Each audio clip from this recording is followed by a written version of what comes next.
Ser Podcast. Tras los Globos de Oro y la emocionante carrera de premios que tenemos por delante, a la cartelera llegan dos de las películas indies de la temporada. Esas hechas por un cine medio americano que tanto echamos a veces de menos. Colman Domingo produce y protagoniza Las vidas de Sing Sing, un drama inspirado en hechos reales sobre los talleres de teatro en la cárcel.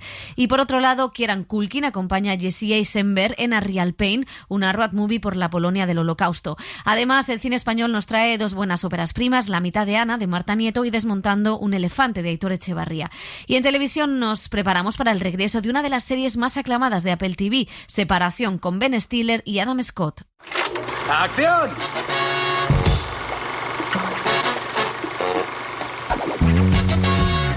El cine en la Ser con Pepa Blanes.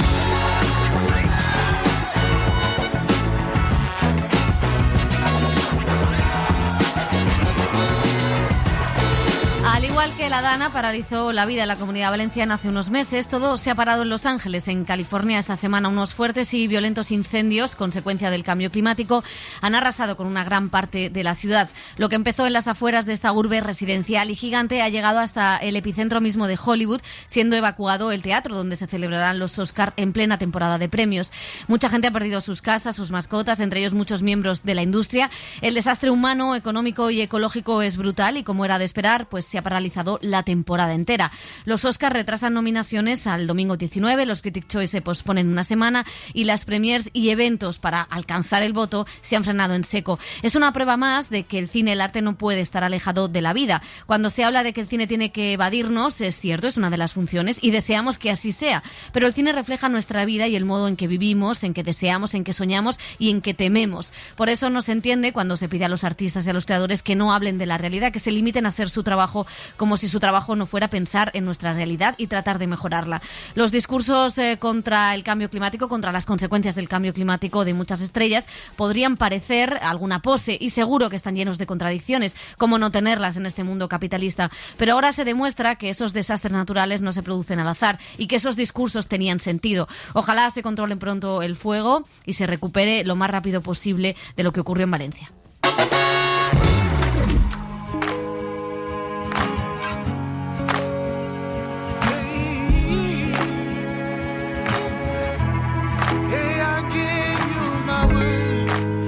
Try,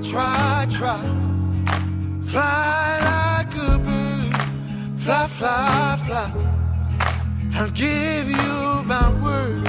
I try, fly like a bird, fly, I'll give you my word. Faith, but you gon' see. Search for peace, but no one speaks. Till I'm my way. Climb the tree before I pray. God in the vision, heaven and evil, caught in the middle. Someone set me free with wind beneath my wings. Pues muy pendientes de esos incendios en el epicentro de la industria del cine, donde bueno, pues la temporada de premios estaba en todo su esplendor. El dinero que se mueve durante todo el año tiene ahora su recompensa y está de momento paralizado. Elio Castro, José Manuel Romero, ¿qué tal? ¿Cómo estáis? Hola, ¿qué hay? Sí, pues siguiendo las noticias ahí con mucha atención. No es la primera vez que hay incendios en Los Ángeles, en California en general, y luego es muy, muy sorprendente esto que se vaya repitiendo y que, claro, afecta. Ahí las casas están también, dependiendo de los barrios, aisladas, con las montañas de Hollywood, ¿no? El Mulholland Drive está lleno de vegetación, o estaba lleno de vegetación, y los incendios se propagan rapidísimamente. Y es muy habitual en Los Ángeles y en todo Estados Unidos escuchar coches de bombero casi diariamente a todas horas, ¿no? Porque además las casas, en Los Ángeles sobre todo, están hechas con las bases estas de madera y arden rapidísimamente. Sí, contrasta un poco, pues claro, con el esplendor o el brillo que venimos de los Globos de Oro de esta temporada de premios, y con un calendario muy ajustado, porque en los últimos años especialmente esto se ha vuelto una locura, también como lo cubrimos o lo seguimos desde España, ¿no? Que antes era un poco Globos de Oro y Oscar y tenías ahí todo un mes, y ahora ya estamos pendientes del sindicato de actores, de guionistas, que también ha retrasado retrasado, el de directores que ha salido esta semana, el de productores, los Critics' Choice, que han movido unas semanas la celebración de su gala, luego vendrán los BAFTA, que son en Inglaterra, pero bueno, que todo forma parte del mismo ecosistema y de la misma campaña, y que indudablemente pues afecta, como no va a afectar, a las votaciones, al cambio, a mover las fechas, ya que no es momento de galas, justo cuando venimos de solo 3 días de los Globos de Oro, 3 o 4 días, donde hemos estado viviendo los Globos de Oro, que han recobrado un poco pues el brillo o el brío, o al menos ese indulto que le han hecho las estrellas de Hollywood celebrando cada premio. Claro, y eso es de lo que nosotros contamos, pero ayer revisando un poco cuáles eran las cosas canceladas, es que en solo un día había 5 premiers de películas muy diversas. Estaba Better Man, la película de Robbie Williams, había pases especiales aparte de premiers y estrenos para académicos, había un pase de la película de Bob Dylan, había otro pase de Dune para otro tipo de académicos, había un evento de Emilia Pérez. O sea, la cantidad de eventos que en estas semanas se concentran en solo un día en Los Ángeles, pues todo eso cancelado, que evidentemente pues es lo que se tiene que hacer, pero claro, eso demuestra también la paralización de una industria que vive de eso, ¿no? Con lo cual, bueno, pues es un momento complicado, y cada vez estos desastres naturales, lo decíamos en la Dana, provocarán más parones de este tipo, sí, y cada vez más heavies. Y va a ser curioso también a ver cómo se reconsideran las campañas con un estado anímico de una ciudad de esa manera, cuando ya sabemos que para ganar premios es importante estar en los sitios y hacer las campañas y los actos que decía Pepa, y a ver cómo cambian el discurso o lo adaptan, ¿no?, a la nueva situación. Y luego que el epicentro de donde se originan un poco los incendios es Palisades, que es el barrio donde viven la mayoría de estrellas, muchas de ellas que ya han perdido las casas, ¿no? Que bueno, es desagradable aunque tengas dinero para pagarte otra, porque pierdes toda tu intimidad, pero aparte, bueno, pues son los afectados, son los que van a tener que estar después en la campaña de premios. Bueno, vamos a ir con las películas, de hecho, muchas de las películas de las que vamos a hablar hoy, 2 de las películas, de hecho, están en esa temporada de premios. Una es una de las sorpresas indies, que veremos si se desinfla o sigue para adelante, Las vidas de Sin Sin, que muestra que el arte tiene un poder curativo capaz de cambiar la sociedad, o al menos una parte. El director Greg Kidar leyó un artículo sobre un programa de rehabilitación en la cárcel de Sin Sin, en el estado de Nueva York, y cómo se había reducido la reencarcelación de los presos tras un taller de teatro. Decidió llevarlo a la gran pantalla en esta película, que cuenta con algunos de aquellos hombres que estuvieron presos y se apuntaron al taller de teatro, y también con la estrella Colman Domingo. Este programa se creó con el objetivo de mejorar la capacidad de gestión de los presos y se ha convertido en algo un poco más, no sé, maravilloso, porque ayuda a estar más en contacto con los sentimientos, procesarlos y asimilarlos mejor, lo cual contribuye a la rehabilitación. El actor, que puede repetir nominación al Oscar, la tuvo en los Globos de Oro, entró como actor, pero también como productor, convencido de que el arte es movilizador. I've always believed that art can change lives. El arte es el verdadero paracaídas que puede salvarnos a todos. Hay un poder transformador en el arte que todos necesitamos. Creo que si tenemos acceso a él, descubriremos lo que puede hacer por nosotros y por nuestras almas. El arte hace que nos sintamos más parecidos a los demás. Bueno, pues junto a Colman Domingo está Clarence McLean, es uno de los que en su día participó en el taller dentro de prisión. Todos los participantes, tanto los actores profesionales como los actores que debutan por primera vez, han cobrado el salario mínimo, nos contaban el director y Colman Domingo, porque la idea era mostrar la fuerza colectiva, la fuerza de la comunidad para hacer cualquier obra de arte. También esta es una película que quiere cambiar eso de la concepción de la rehabilitación. Para eso está pensada la película, para recordar a la gente que hay 2 maneras de ver la prisión, como punitiva o como rehabilitadora. Elegimos glorificar la parte de la rehabilitación porque eso beneficia a la sociedad. Castigar a la gente no beneficia en absoluto a la sociedad. Así que, de alguna manera, esperamos que la gente vuelva a darse cuenta de que una cárcel está hecha para la rehabilitación. Pues en España este programa tiene lugar en las cárceles de mujeres. Teatro Yeses es la compañía que se encarga de hacer teatro con muchas de las presas, y es algo que estaba un poco en El patio de mi cárcel, la película con Verónica Echegui, que también hablaba de la vida en prisión. Ahora tenemos esta mirada a las prisiones americanas, que es verdad que las hemos visto muchísimo en el cine y en la televisión, quizá de una manera mucho más descarnada o violenta, y aquí sorprende pues la manera humanista de tratar a los presos.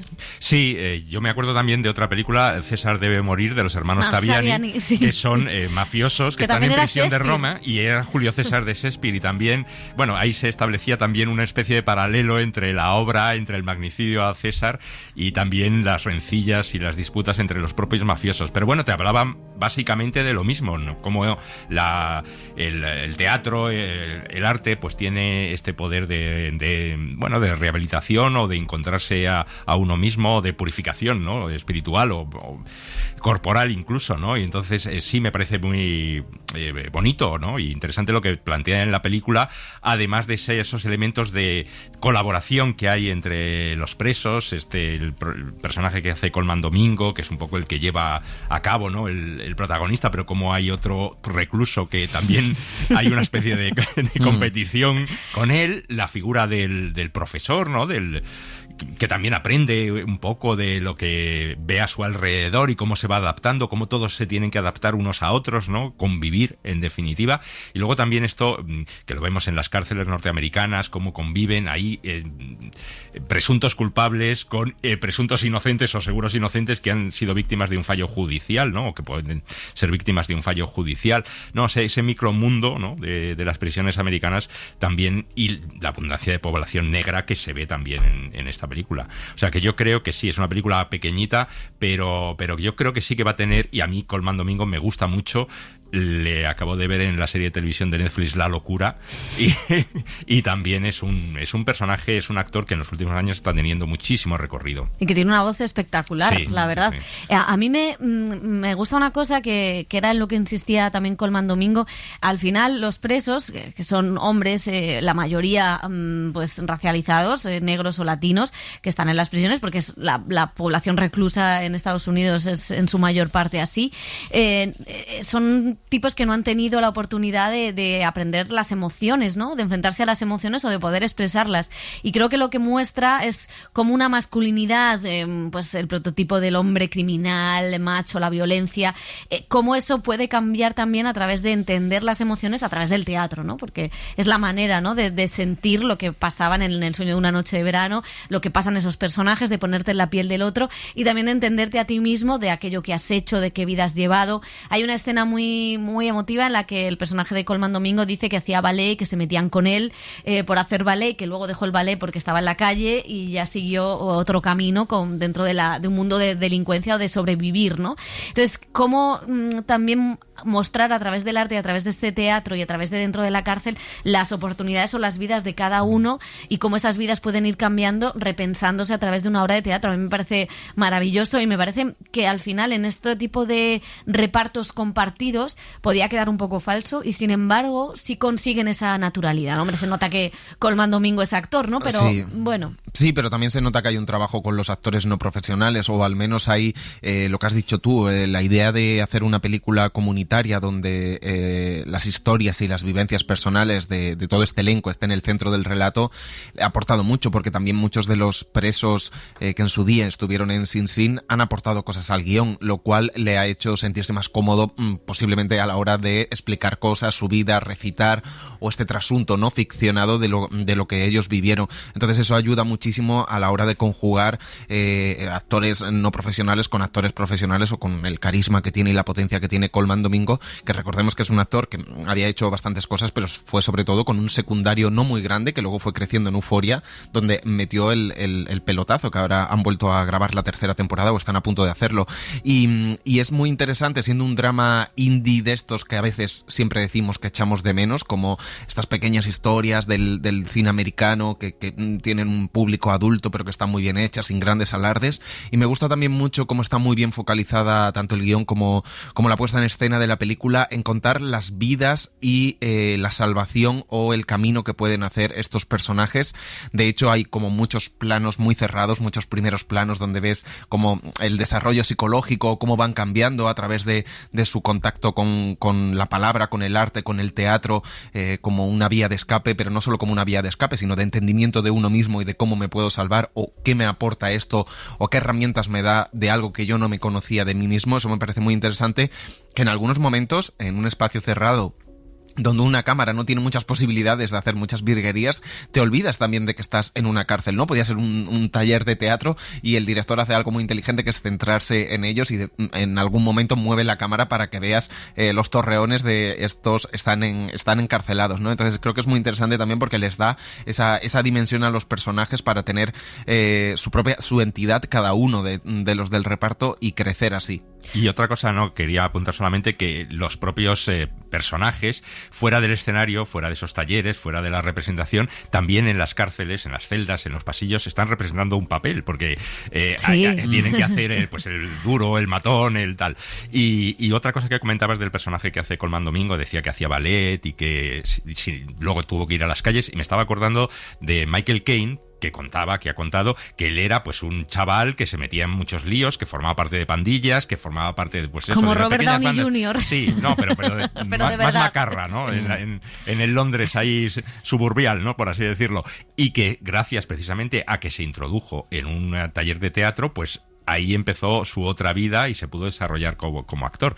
O sea que sí que es muy importante pues tener esa formación, esa curiosidad artística. Claro, y al hablar con el director decía, es que, o Colman Domingo creo que era el que decía, es que en realidad si nos ponemos a sumar, ellos llevan más años trabajando en el teatro que yo, porque ellos empezaron en los años 90, empiezan en ese taller, pero luego muchos de ellos que se han rehabilitado, y las cifras que daban de rehabilitación eran realmente increíbles, porque en Estados Unidos hay mucha reincidencia de los presos que salen de prisión y vuelven a entrar. Y era la única cárcel de todo el condado de Nueva York que no tenía esa incidencia como las demás. Con lo cual, algo había de diferente, y la única cosa que diferenciaba era este taller, que solo existe en esa prisión en Estados Unidos.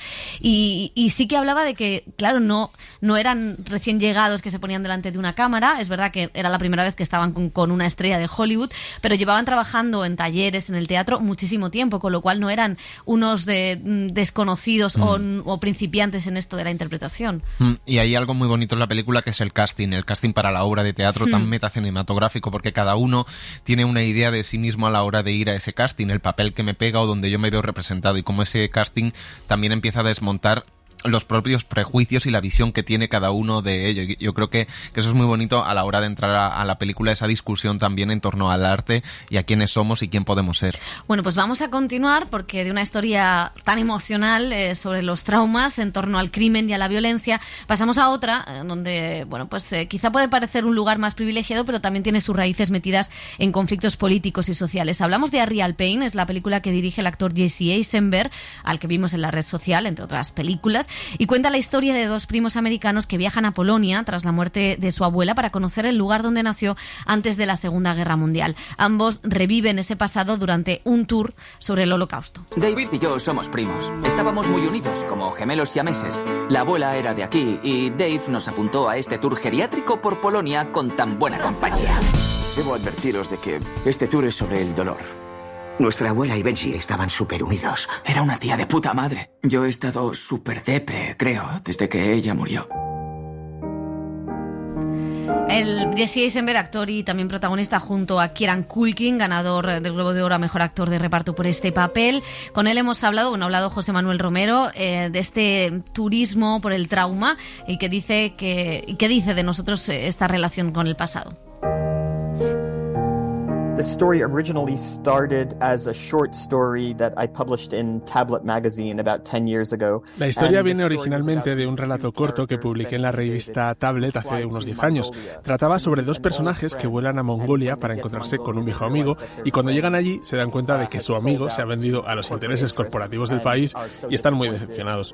Estuve años esforzándome por adaptar esta historia, sentado frente a mi ordenador, golpeándome la cabeza con el teclado, hasta que apareció en mi pantalla un anuncio en el que decía Tour por Auschwitz con comida, y en paréntesis ponía lo de la comida, y en ese momento me di cuenta de que esa era la historia. Son estos dos personajes los que hacen un tour por el Holocausto, una especie de viaje moderno de la clase media o alta por los traumas de la Segunda Guerra Mundial. Middle or upper middle class American tour through the traumas of World War II. These two characters who were very different, had different perspectives on the world and different perspectives on each other. Los dos personajes son muy diferentes, tienen distintas perspectivas del mundo y del uno sobre el otro, pero puestos en el contexto de algo mucho más grande, obliga al público a cuestionarse ciertas cosas.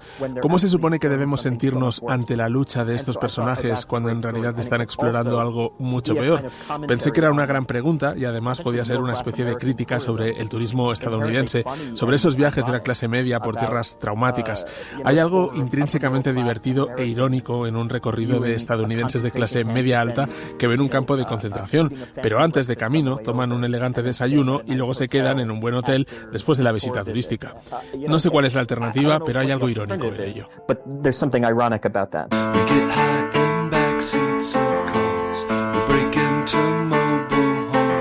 My hope is that audiences want to slap him and hug him at the same time. That's the goal. Is that you can kind of like, Espero que el público quiera abofetearlo y abrazarlo al mismo tiempo, ese es el objetivo. Todo lo que dice en la película es bastante cierto. Habla de si deberíamos experimentar un verdadero dolor al sentarnos en primera clase en un tren de camino a un campo de concentración. Tiene razón en eso, pero la forma en que se expresa es tan odiosa y cáustica que crea esa sensación de forma intencionada. Puedes amar a este tío y sentirte molesto o sorprendido al mismo tiempo. Kieran Culkin es un actor fantástico. Hay algo tan encantador en él. Parece muy inteligente, puede parecer dulce, puede parecer feliz. Sin embargo, detrás de todo esto se puede sentir una lucha y un verdadero dolor. Él podía representarlo mejor que nadie. Tengo mucha suerte de que haya hecho la película. He could just do it better than anybody. I'm so lucky he did the movie. Yeah, I like Alexander Payne. I gave, in terms of like cinematography, I gave... Me gusta mucho el cine de Alexander Payne. También le regalé al director de fotografía la película Delitos y Faltas. Es una historia que me encanta y que trata de seguir a personajes que caminan de una manera que se siente natural, de una manera que no parece que tengamos que cortar tantas veces con planos clásicos largos. Quería que la película tuviera un toque clásico y al mismo tiempo que pareciera un viaje por carretera muy estadounidense, ya que es como si se tratara de una película independiente al estilo de Nueva York, pero hecha en Polonia. Pensé que podría ser una idea visual efectiva. Tomas una película que normalmente verías aquí, como unos tipos de Brooklyn paseando y sentados en cafeterías y hablando de sus vidas, pero ¿y si cogemos esa estética y la ponemos en Polonia? Pensé que eso sería realmente fascinante. Tienes la sensación de una cinta indie estadounidense, pero el lugar al que van es nuevo. Feeling of an American indie, but where they're going is so new. Bueno, pues en unas semanas ahondaremos en el duelo y el trauma judío con The Brutalist, la película ganadora del Globo de Oro a Mejor Película Dramática, pero de alguna manera esta película, que comenzó su andadura hace un año en Sundance, viene a complementar ese relato sobre el sufrimiento de las víctimas desde entonces hasta ahora. ¿Qué os ha parecido? Pues un poco irregular. A mí me ha parecido un poquito irregular. A mí me gusta mucho esa idea de cómo hemos banalizado el pasado, los monumentos, los sitios donde hubo realmente tragedias y se han convertido en lugares de turistas, ¿no? Entonces nos hacemos fotos, hacemos memes, hacemos todo ese tipo de cosas y olvidamos pues todo el dolor y la tragedia que se vivió ayer allí.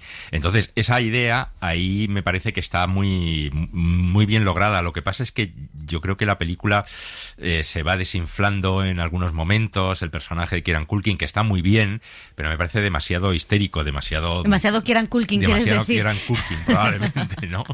Y luego la película, pues quizá no es muy larga, o sea que realmente se ve bien, pero se queda en muy poquitas cosas. O sea que yo creo que está muy bien esa idea que, como digo, de que nos interroga a todos nosotros de cómo nos comportamos con esa proliferación de fotos en lugares que pues no habría que tener un mínimo de respeto, pero que poco más. Sí, que estaba en el final de la zona de interés de alguna manera, también. Y que hemos hablado mucho de la posición de los influencers en esos, pero no solo, porque decimos los influencers, pero todos somos influencers cuando hacemos turistas. ese tour turístico por esas zonas. A mí no entiendo el fenómeno. Yo la vi en Sundance el año pasado y no entiendo tampoco el fenómeno de la película, más allá de que es una historia que tiene cosas interesantes y que es correcta, pero no entiendo tampoco el furor, ni entiendo el furor con Kieran Culkin, que hace de Kieran Culkin todo el rato, pero sí que hay dos cosas que me parecen interesantes. Una, lo que señalaba Elio, que fíjate desde qué modo lo ha tratado y también Steve McQueen en Occupy, ese documental de 4 horas sobre Ámsterdam y los lugares de memoria en Ámsterdam, qué diferencia de tratamiento tremendo. Y aquí, que podría ser casi una reflexión, tiene algo de Woody Allen a veces. Tiene este humor judío. Sí, que eso a mí siempre me conecto con ese tipo de humor. Y me gusta cómo el trauma se traslada de generación en generación. Hay un estudio que leí en un libro sobre los traumas de la Unión Soviética, que decía que se había hecho en ratones y que cómo las generaciones de ratones, los nietos de ratones que habían sufrido descargas y torturas, ¿no?, en el laboratorio, cómo temían a la máquina sin haber sufrido esas descargas. O sea, cómo hay algo en el cerebro que va heredándose también, que parte de lo biológico y lo cultural, ¿no?, que es una cosa muy interesante. Sí, pero también que no suframos tanto como sufrieron nuestros abuelos en la Guerra Civil. Claro, no, es que muchas veces, y en la película hay un poquito de eso, que parece que el personaje de Kieran Culkin pues sufre muchísimo más que lo que sufrió su abuela u otros pero hay víctimas algo, del Holocausto. hay algo ensimismado en eso, ¿no? Sí. En el sentido de proyectar tus problemas del presente o tus traumas del presente en el pasado. Y es interesante lo que hace la película, porque realmente coloca a dos primos que están marcados por la muerte de la abuela, pero incluso es más interesante en este caso que son inmigrantes de segunda generación, o sea, nacidos en Estados Unidos, con ese pasado, y que, bueno, deciden rastrear si hay algo de ese trauma para recolocarse en el presente. Y también es interesante en la película cómo se espejan los dos, ¿no? Como que han tenido una atracción entre los dos por tener la vida del otro, uno porque es muy apocado, muy tímido y no ha tenido el derroche de carisma que tiene el otro, y el otro porque no ha tenido la vida estable o la familia que ha querido construir que tiene el otro. Eso es interesante, y buscar los traumas del pasado. A mí lo que me gusta es que lo haga en el tono en el que lo hace, que es como de esta comedia amarga, crítica, ¿no? También tiene algo muy de road movie de Alexander Payne americana, pero colocada en un lugar totalmente distinto y mirándolo desde otro punto de vista. Y es cierto que Kieran Culkin creo que es el mismo papel de esa sección. Y de las entrevistas. Total, pero es el personaje, el hombre herido.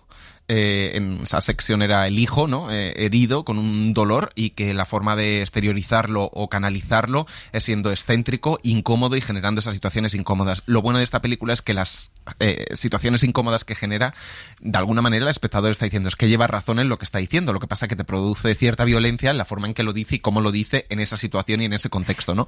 Pero sí que yo es más interesante. Que contra el personaje es contra... No, contra él, que tampoco tengo nada contra los Culkin. Yo sí. Pero que hizo algo... Te robó la grabadora. Macaulay me robó la grabadora y estaba por ahí su hermano. Kieran estaba... él se llevó los cascos. Era cómplice. No, que quiero decir que me molesta un poco cuando la excentricidad llevada al extremo. Total, porque sí, claro, tú estás viendo ahora que hay tantas entrevistas, ruedas de prensa, canutazos en las alfombras rojas, y realmente dices, bueno, ¿qué parte de interpretación o de trabajo hay en los papeles si es exactamente igual que lo que vemos en la gran pantalla, o es que está actuando todo el rato, ¿no? Entonces me cansa un poco y no veo tampoco la fuerza interpretativa de este papel frente a otros. O sea, el personaje me parece casi más interesante el de Jesse Eisenberg, que es alguien como muy tímido, muy apocado, con una vida muy estable, muy discreta, muy anodina, ¿no? Que va ahí como en plan el estudiante que quiere tomar notas de cuál fue el pasado de su abuela para ver si eso tiene algún efecto en el presente. Y luego, ¿no? es curioso esa relación de nietos y abuelos, porque, bueno, de alguna manera aquí ha pasado, ¿no? Sí. Muchos supervivientes del Holocausto, muchos supervivientes de la Guerra Civil o del Holocausto franquista, no han hablado con los hijos, han hablado con los nietos. Es la generación de los nietos y los bisnietos la que has vuelto a sacar, ¿no? Que es verdad que a veces... Sí, hay pero que un excesivo protagonismo por parte de nietos y bisnietos, pero bueno, eso lo dejamos. Pero es en esa relación, ¿no? En que a los hijos no les cuentan los traumas y salen en la siguiente generación, lo que me parece interesante y que sí que conecta ambas tragedias de alguna manera. Sí, hay una mirada también bastante crítica a cómo los norteamericanos en general salen de su país y se relacionan con los extranjeros que parece que están a su servicio. La colonización también es eso, la forma en la que se mueven ellos. Y luego ya hablaremos en The Brutalist, pero también les convendría a una nueva generación de judíos darse una vuelta por Palestina. Bueno, por supuesto, eso sin ninguna duda. Creo que hay una generación muy a la izquierda y muy en el centro de Nueva York que lo ha hecho, pero todavía queda mucho por hacer. Bueno, enseguida vamos con el cine español, pero atentos a este estreno que vimos en Cannes hace ya 2 años. Ciudad de Asfalto es un thriller sobre un médico joven, Ty Sheridan, en prácticas, que recorre las calles de Nueva York en una ambulancia junto a un veterano, Sean Penn. Una historia sobre amistad que retrata la violencia y el caos que se vive en las calles de Nueva York. Así es el trabajo. Hice lo que creía correcto. Aquí se empieza porque quieres ayudar a los demás. ¡No quiero ir al hospital! ¡No! A veces acabas haciendo todo lo contrario. Sean Penn contaba que pasó muchas horas con paramédicos en Los Ángeles y sentía la presión de estar siempre ahí entre la vida y la muerte.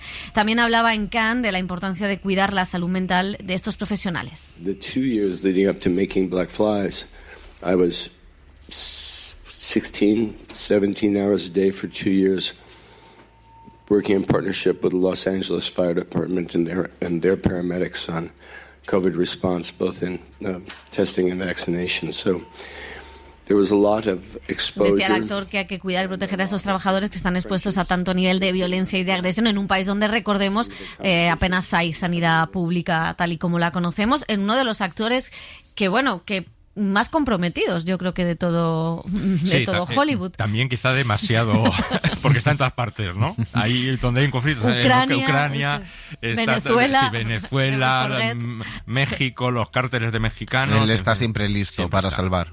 No, pero la verdad es que tiene una carrera como actor y como director muy, muy interesante. Esta película es un poco, se queda yo creo que a medias. Es curioso ver cómo son las urgencias de una ciudad como Nueva York, aunque lo puedes imaginar. Quizá demasiado peliculera en el retrato del día a día y muy vista, ¿no? Sí, ¿no? Un thriller inmersivo por las calles, ¿no? Con esta adrenalina, esta tensión, y es la típica historia también, ¿no? Del veterano curtido en 1000 batallas que ya ha hecho estómago y el jovencito que llega y también se tiene que hacer tiene que hacer su cuerpo a esa situación tan tremenda que es recorrer las calles de Nueva York auxiliando cualquier emergencia. Bueno, pues ahora sí, atentos a este debut, es el de la actriz Marta Nieto, que dirige y protagoniza La mitad de Ana. Es una historia de maternidad, de descubrimiento e identidad a través de la relación de una madre soltera, algo perdida, con un niño trans. Lo que estamos buscando son herramientas para el entorno. Para integrarse. Yo no pondría tanto el foco en el entorno, sino en que Son encuentre su manera propia de expresarse. Eso no es lo que dice el protocolo. Pero es que el protocolo establece un sistema muy binario que prácticamente te obliga a elegir entre niño o niña, cuando entre medias hay un abanico de muchas cosas que puede explorar y sobre todo a su edad. Cuando empezamos a escribir la película no existía la ley trans, ni existía 20.000 especies de abejas, ni en nuestro país todo el mundo tenía una opinión pues más o menos formada sobre el tema. Entonces, conforme esto va ocurriendo, nosotras nos vemos obligadas a actualizar y a repreguntarnos qué sentido tiene la peli cuando habla de este asunto. En realidad, la peli está en el punto de vista de la madre y habla de identidades, pero inevitablemente una de esas identidades es la de género, ¿no? Esta exploración del niño. Entonces, realmente encontramos pues algo que sí que nos apetecía poner encima de la mesa para seguir conversando al respecto, ¿no? Ya hay un marco legal donde hay un derecho de exploración de género, pero cómo lo hacemos es algo que todavía, está vigente, ¿no? Y tiene sentido preguntarnos y aprendernos.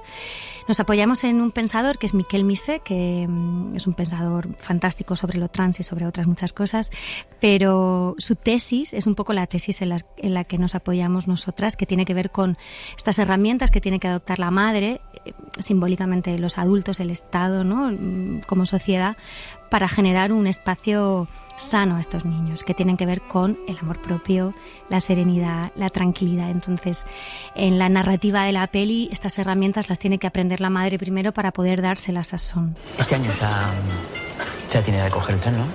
Estuve viendo el bono, son 800 de ahora a junio, 2 fines al mes. Lo hacemos, ¿no? Un poco caro, ¿no? Bueno, yo lo pongo de momento, no te preocupes. Déjame que me lo piense, ¿vale?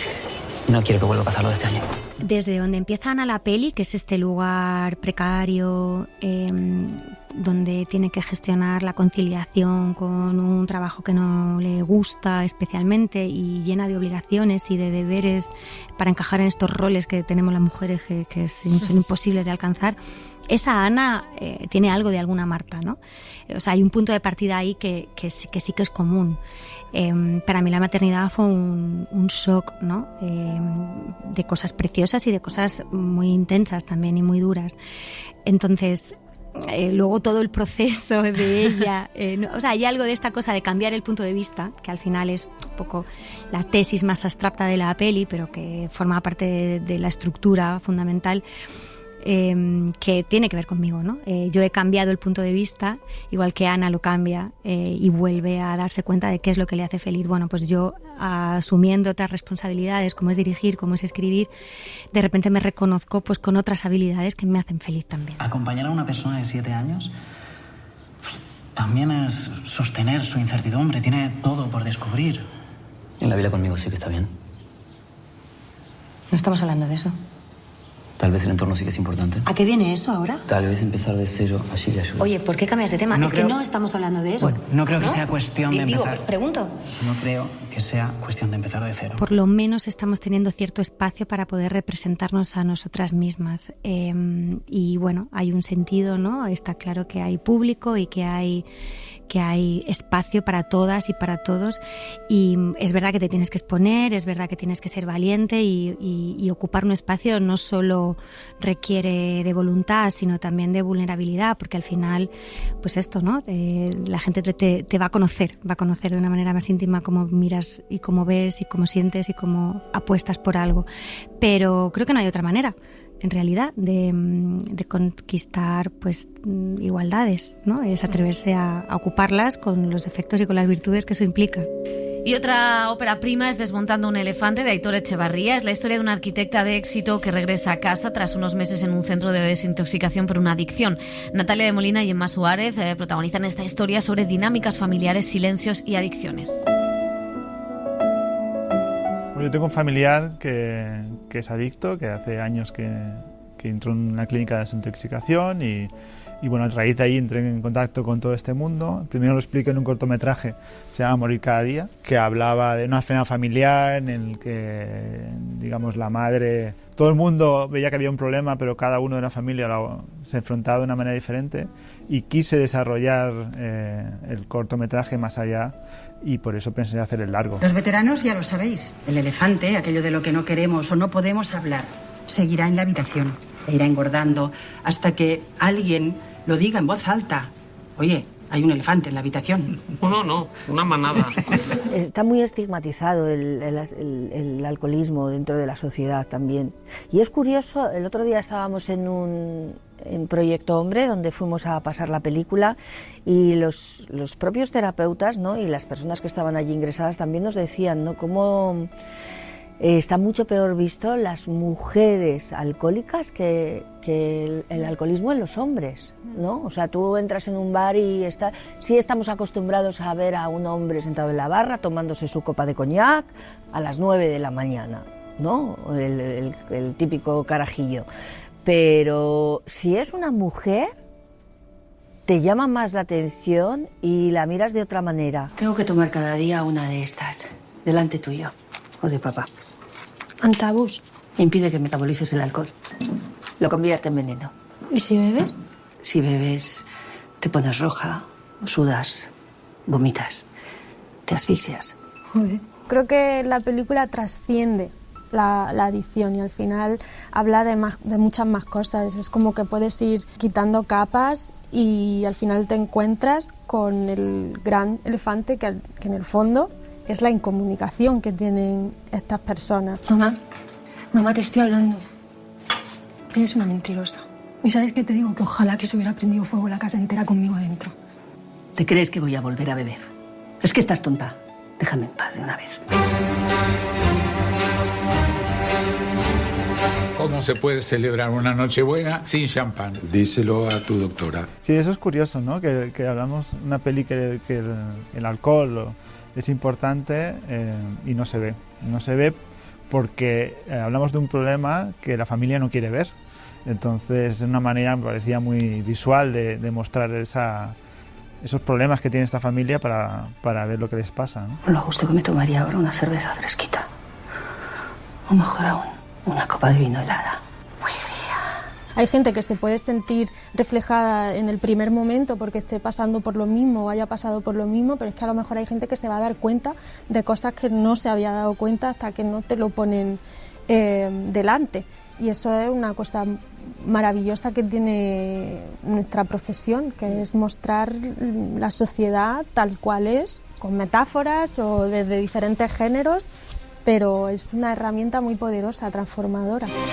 Es una de las películas más experimentales que ha dado el cine español. La directora Ana Cornudella estuvo investigando sobre la posibilidad de hibernar, como hacen los animales. El resultado es The Human Hibernation, es una película que estuvo en Berlinale y que habla de nuestra relación con la naturaleza, una historia de ciencia ficción intimista. You're not going to believe this, but one of my fathers once told me that he came from a place, a totally different place. He said he came through a lake as if it were a gate. What do you mean? Like a pond? Yes. Y terminamos con un mediometraje. Elena López Riera presentó en Cannes Las novias del sur. Es un documental donde trata de contar qué significó el matrimonio para las mujeres de varias generaciones, como la de su madre o su abuela. La directora de Orihuela permite que estas mujeres hablen de deseo, de dolor y de sus vidas. Miro la foto de mi madre el día de su boda. Hago los cálculos y compruebo que soy más vieja que ella el día que la desvirgaron. Que soy más vieja que ella el día que decidió ser madre para siempre. Que soy casi tan vieja como mi abuela el día que la acompañó a la iglesia. Esto también es una de las obsesiones mías personales y de mi trabajo, que es que hago con esta herencia, ¿no? O sea, que hay una parte de la que te puedes deshacer y yo, bueno, toda mi vida, lo que he hecho, el trabajo que tengo, los amores que practico, todo, han ido en contra de una educación y de una herencia, pero es que no, en mi caso por lo menos no todo es cerebral. O sea, también me he dado cuenta con los años que hay una fina línea entre el cerebro y el estómago que se ha roto y que no siempre se puede hilar, ¿no? Y yo no sé muy bien cómo una se deshace de esa herencia, y te diré más, no solo para las mujeres. O sea, yo que he reflexionado mucho también en los últimos años y haciendo la película, yo como mujer cis, más o menos heterosexual hasta el momento, hasta que se demuestre lo contrario. Bueno, sí, más o menos, como todas. Como todas. Más o menos. Me puedo identificar con ese perfil, pero yo creo que las reflexiones que allí se hacen y que estas mujeres nos transmiten dentro de su contexto y su generación son extrapolables a cualquier persona humana que no se sienta identificada o que quiera, o sea, que se sienta disidente de un régimen, ¿no? O sea, como del patriarcado tal y como nos lo han impuesto, que puede ser una mujer cis, o puede ser una mujer trans, o puede ser un hombre trans, o puede ser una persona que no se defina por su género, y al final, no digo que sean exactamente igual las preguntas y las respuestas, pero al final hay una crítica, una mirada crítica hacia esa herencia, que sí que es común, me parece. El primer beso mucho antes, pero el arrebato principal ya fue en Montjuïc, pero pues ya en casa, Muy bien, muy bien. Qué lástima. Que estas cosas no tendrían que perderse nunca. El follar. El follar, sí. Y al hacer el amor es lo más bueno del mundo. Lo más bonito. Siendo bonito, No siendo... Pero siendo bonito, que la pareja se entienda y hagan el amor cuando les venga de gusto. En el sofá, en el suelo, donde sea.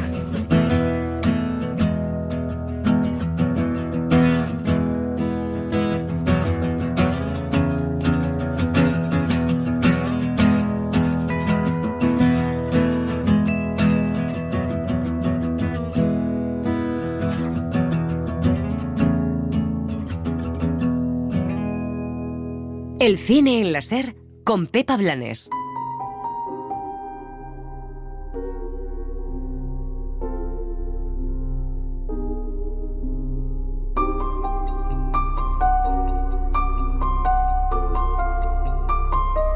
Las series.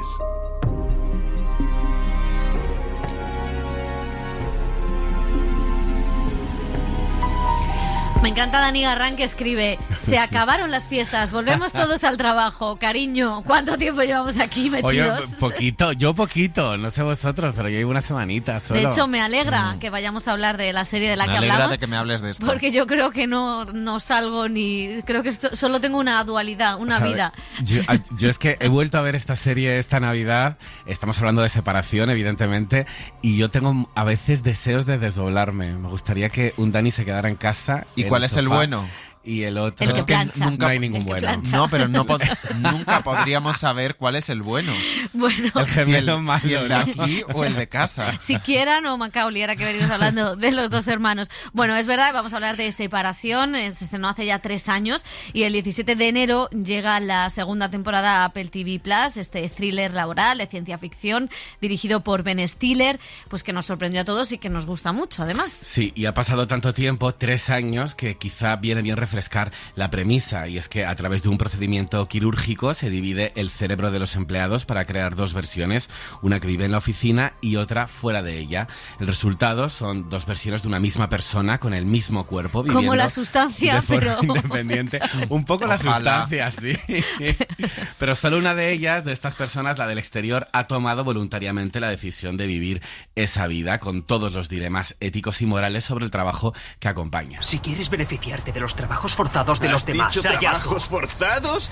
¿De qué coño hablas? Sí. Trabajos forzados, ¿En serio? vale. De modo que esas personas se autoencarcelan. ¿Tú no te sientes cautivo? Lo digo en serio, porque tu yo del pasado te obliga a comunicar estas gilipolleces infantiles a los demás. La separación es subyugación. Capullo. Es corte para promo, Pepa. Es una distopía retorcida, pero con un trasfondo terroríficamente realista. Es fácil equiparar las industrias Lumon, la empresa protagonista, con las grandes corporaciones o con cualquier empresa que se excede en el control de sus empleados para disfrazar su espíritu explotador. El tono no tiene nada que ver. La primera temporada acabó con la toma de conciencia de los dentris, esto me encanta, los de dentro, de las versiones creadas para trabajar, y con una revolución latente, no solo porque los dentris son a todos los efectos. Es que me encanta dentri fueri. Es que me parece infantil. Como decía, los de dentro son esclavos cautivos en un mundo artificial limitado, sino por todas las implicaciones del uso de la tecnología que se van surgiendo conforme avanza la temporada. Mi dentri vive su propia vida y como resultado yo puedo vivir la mía. Pero solo existe porque existes tú. Y a todos los efectos, él es tú. ¿Crees que allí abajo es diferente? ¿Que se peina de otra forma, ríe con chistes diferentes? Tal vez le guste, es verdad. Pero tal vez no. Tal vez sueña cada día en cómo trepar hacia la superficie. Tú le metiste en este mundo sin contar con su permiso, en base a tu deseo de estabilidad emocional. Tú imagínate, José, que en mi fueri no me gustase que el Loach, o sea, me muero, pues vamos. Eso me encantaría, disociada viva. Bueno, también nos sorprendió que Ben Stiller fuera el productor y director de esta serie muy enigmática, que estaba un poco a priori así muy lejos de esa imagen de actor de comedia a la que nos tenía acostumbrados. Y hemos hablado con él, Dani Garrán ha hablado con él sobre el regreso de esta serie. Sí, el guión llegó a la productora de Ben Stiller como un boceto y él no paró hasta que lo hizo realidad. El también director de 6 de los 9 episodios de la primera temporada se enamoró del tono porque le recordó a muchas películas que le gustaban. Lo más difícil en Separación es ordenar la información que se le da al espectador y de qué manera, nos contaba. Well, that's a constant process that we're going through when we're making the show. In terms of how much information you give people about certain things, or if there's something that we feel might not. Decía que es un proceso constante por el que pasa cuando estaba haciendo la serie, ver la cantidad de información que le das a la gente sobre qué cosas necesitan explicar y qué no. Por lo general siempre saben cuál es el motivo de algo, pero a veces tener que llevar eso al público no es necesario. La segunda temporada, nos contaba, ha consistido en expandir ese mundo, lo cual ha sido muy divertido.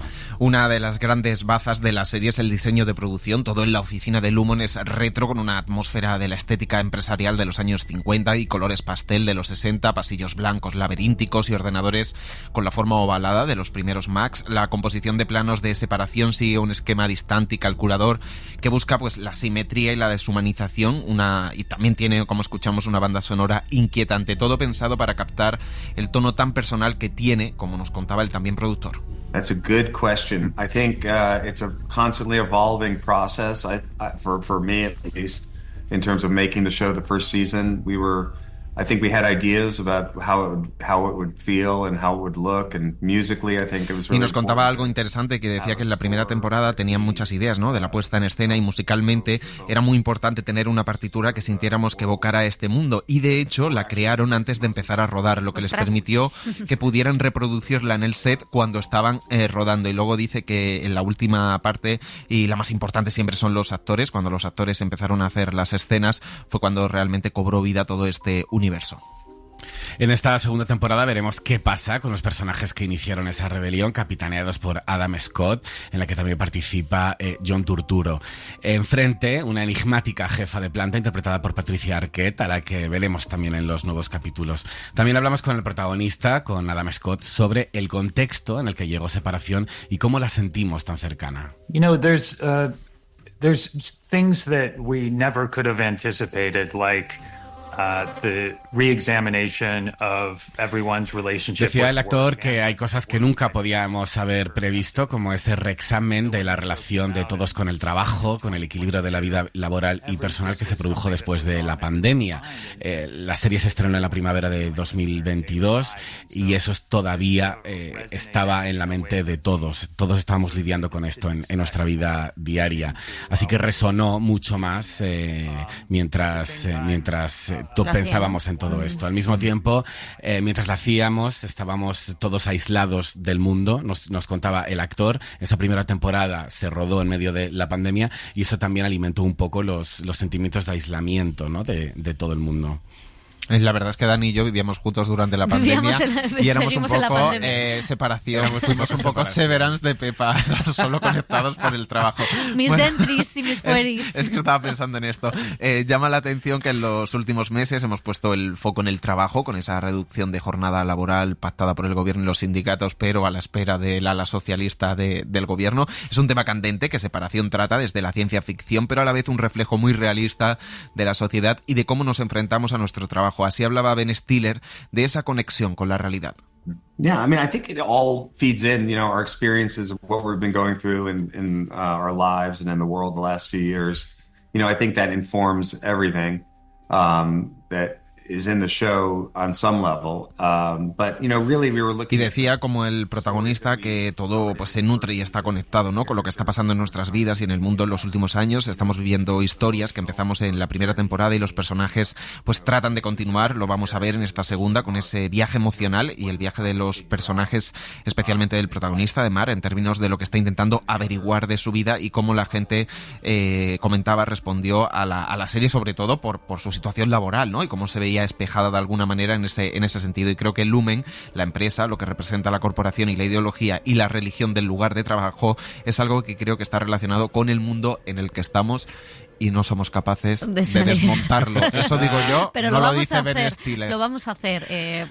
Vamos a reducir la jornada laboral. Si no quiere Carlos Puerpo, queremos nosotros. El cine en láser. El cine en láser gente quiere. Autónomo, independiente y anticapitalista. Vamos a reducir la jornada laboral del cine en láser, es todo lo que tengo que decir. No, es cierto que yo recuerdo que hace ya 3 años, la comentamos, nos gustó mucho a los 3. Quizá porque al final, en este mundo en el que vivimos, pocas personas pueden decir que no se sienten atrapadas en el trabajo, que no trabajan muchas horas, o que al final el trabajo no constituye una parte indispensable de tu identidad. Entonces, claro, hablar de cómo es uno fuera o dentro tiene muchas similitudes. Han pasado muchas cosas en estos años, no solo que nos hemos alejado de la pandemia, sino también que ha crecido la inteligencia artificial, las nuevas tecnologías, y claro, todo esto también de alguna manera afecta a la concepción del trabajo, de lo que será nuestro trabajo en el el futuro, con lo cual la serie sigue todavía muy vigente, ¿no? Hombre, y la propia conciliación o el trabajo desde casa, ¿no? El teletrabajo es tan deshumanizador y a la vez tan reconfortante, en el sentido, yo no soy padre ni ninguno de los que estamos aquí, pero me planteo, te llaman del colegio que tu hijo está malo y no te pueden llamar. Porque en esta empresa, ¿no? Eres otra persona que no sabe que tiene hijos fuera. Entonces, ese nivel de deshumanización me preocupa, pero a la vez mira, fíjate, dices... no me sonaría ¡guau! El teléfono cuando estuviéramos grabando. Eso sería increíble, Pepa. No tendría que editar audios. Pero no, claro, que ese nivel de deshumanización que preocupa o que nos alerta, y luego que claro, tú dices, vale, sí, estoy focalizado en mi trabajo, pero al final el trabajo estás también focalizado en la productividad de una empresa, claro, aunque te dé tu sueldo y te dé tus réditos, pero como que te quita. Incluso es muy interesante, casi para mí más que toda la reflexión con la que nos conecta casi con nuestro estado vital, emocional, laboral, es que cuando estás dentro, las relaciones que haces laboralmente como nosotros, imagínate, no seríamos dentris fuera ni amiguis, ni nada, porque fuera tú no sabes que la gente del trabajo son amigos o no amigos, o puedes tener una conversación porque no recuerdas que esa gente forma parte de tu vida emocional. Es una cosa súper impersonal, en el sentido en el que tú en el trabajo que haces y en todo lo que haces hay una parte íntima y personal, y claro, se quita esa parte para poner mayor productividad. O sea que es la película de Charles Chaplin llevada al extremo, ¿no? Sobre la producción en cadena. Con lo cual yo creo que tiene muchas cosas vigentes que interpelan a todo tipo de trabajos. Tú imagínate que Almodóvar no te diría hola, Pepa. Hola, qué mal, lloraría. Y es apasionante porque incluso esta segunda temporada tiene esos dardos envenenados, ¿no? Contra el corporativismo, contra esa filosofía de montar fiestas en el trabajo, del empleado de la semana, ¿no? Del optimismo como motor de la vida laboral. Eso a mí me gusta mucho. Y también... ¿Te gusta un pinball del trabajo? un poquito de melón. Estaría muy bien, ¿eh? Estaría muy bien. La fiesta de los gofres, cuando llegas a un buen EGM. No happen en el cine láser. Sigue. Y también cómo expande, ¿no? Esa filosofía de Dentris y de Fueris y muestra cómo fracasa ese experimento, porque al final lo que la empresa pues promete es que los Fueris van a ser mucho más felices y los Dentris también, y es que no es así. O sea, los Fueris viven vidas terribles y los Dentris son realmente los que quieren salir de ahí, expandirse y ver lo que pasa en el exterior como toma de conciencia. Me parece que es apasionante y que esta segunda temporada sigue manteniendo el mismo nivel. Es que es heavy porque el punto de partida del protagonista es básicamente que ha perdido a su pareja. Entonces, claro. Es como alguien en el trabajo que no tiene el derecho a pasar el duelo, o que ha decidido él voluntariamente someterse a esta operación quirúrgica para no pasar el duelo en el trabajo, pero luego cuando vuelve a su casa sí pasa ese duelo. Entonces es como el debate es muy heavy. Pues sí, bueno, es como decimos la última serie en llegar y quizá la que pues nos apela de una forma más activa, poniendo este foco en las grandes corporaciones y el capitalismo, chupito, pero Severance, la verdad es que, y por suerte, no es la única serie que habla de los entornos laborales. No lo es. Hay muchas series que transcurren en diferentes lugares de trabajo, pero hay algunas que llevan intrínseca una reflexión sobre este. Vamos a repasar algunas de ellas. Una de las primeras que vimos fue The Office, la sitcom por excelencia. A través de la mirada de un equipo de filmación documental nos situaba en una empresa de venta de papel. Con Michael Scott, el mítico personaje interpretado por Steve Carell, conocimos el capitalismo emocional, ese modelo de liderazgo tan peligroso de crear una pequeña familia en la oficina y convertirlo todo en una fiesta, igual que en Separación. También abordó temas de la cultura laboral como el acoso sexual, la vigilancia de correos electrónicos o la gestión del tiempo. Pasar media hora junto al bidón de agua equivale a robar. ¿Qué? Sí, se llama robo de tiempo y es como llevarse dinero de la empresa. ¿Por qué los fumadores pueden hacer pausas cuando quieren? Si yo quiero salir cada hora, solo tengo que empezar a fumar. Voy a hacerlo. Paso. Yo también. Tengo una bolsa con puros en mi bolso. ¿Qué hace más? ¿Beber o fumar? Aquí vamos a pelearnos. Yo bebo mucha agua, fumo, pero Trabajo mucho. Trabajo eso mucho, es le iba a cierto. decir, no me voy a poner aquí, pero Wofu dice que lo complementa. Tu dentri trabaja mucho. Mi dentri trabaja mucho. Bueno, Tu fuera y fuma mucho. sí. Otra serie con un ambiente laboral más tóxico fue Mad Men. En la maravillosa serie sobre los publicistas de Madison Avenue, los 60, todo parecía posible y el capitalismo había vendido los valores de la llamada sociedad moderna. Lo más interesante de la serie creada por Matthew Weiner es ver esa transición entre las secretarias calladas y amantes a esas otras mujeres con pantalones de campana que viven en comunas y su primera remesa de derechos conquistados. Me han nombrado directora de operaciones de la agencia. Un título sin dinero, claro. Y si han servido champaña habrá sido mientras repartía el correo. Aparece una cara bonita y todo se va por la borda. Aprendí hace mucho tiempo a no obtener toda mi satisfacción de este trabajo. Maravilla. La mejor serie, mi favorita. Bueno, y si hablamos de trabajo como forma de vida, tenemos que hablar de Industry, la fabulosa serie de HBO que ya tiene 3 temporadas en la que sus protagonistas se encuentran en la sobrecarga laboral, el camino hacia el éxito. Con su retrato de las jóvenes promesas de un banco de inversiones, ponen el foco en la meritocracia, el presentismo y la competitividad. O sea, todo lo que odiamos. Todo lo que odiamos para perpetuar la hostilidad laboral en un sistema extremadamente capitalista. Bueno, estoy echando horas por la noche. Quiero dar buena impresión, ¿sabes? Ni se te ocurra calcular a cuánto te pagan la hora en la división de banca de inversión, porque seguro que anda por debajo del salario mínimo. Yo lo veo como que estoy en la Torre de Marfil, allí arriba, y aquí en esta planta estáis los campesinos. Qué horror este mundo competitivo de los bancos y las finanzas. Otra serie, aunque no lo creáis, que gira alrededor del trabajo es The Bear, la serie disponible en Disney Plus, protagonizada por Jeremy Allen White, que transcurre entre gritos y fogones. Sus protagonistas son personas rotas que tratan de validarse a través de su trabajo, una metáfora del estrés global y la autoexplotación con esos capítulos asfixiantes, pero también con interesantes reflexiones. La noche después de ganar el premio de Food & Wine, casi quemo el restaurante. ¿En serio? En serio.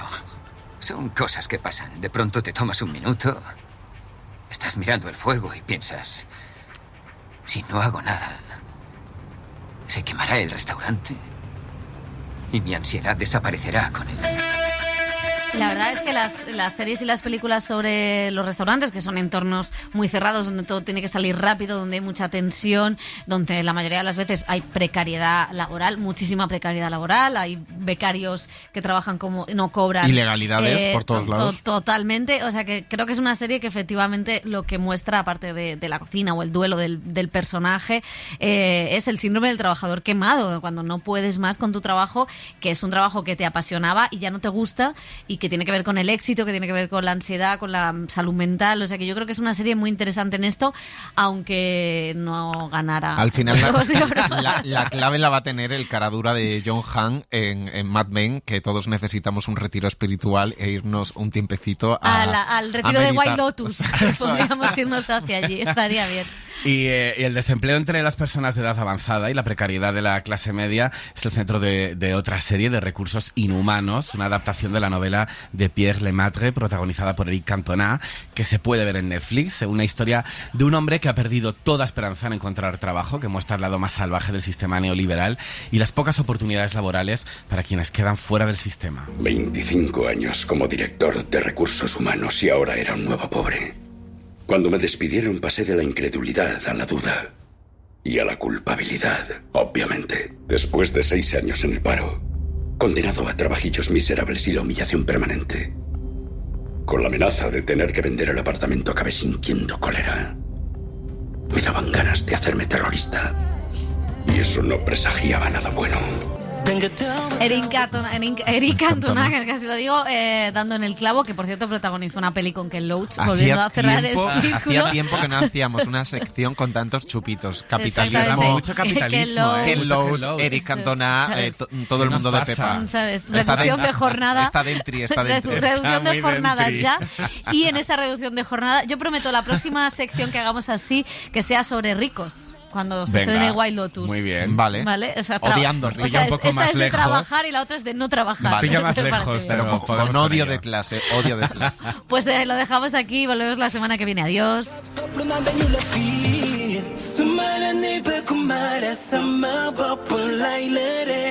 À chaque fois, suñu petit assez de nanansa. Suscríbete a El Cine en la SER. Escúchanos en directo en la SER los sábados a las 7:30 de la mañana y los domingos a las 3 de la madrugada. Cadena SER. La radio.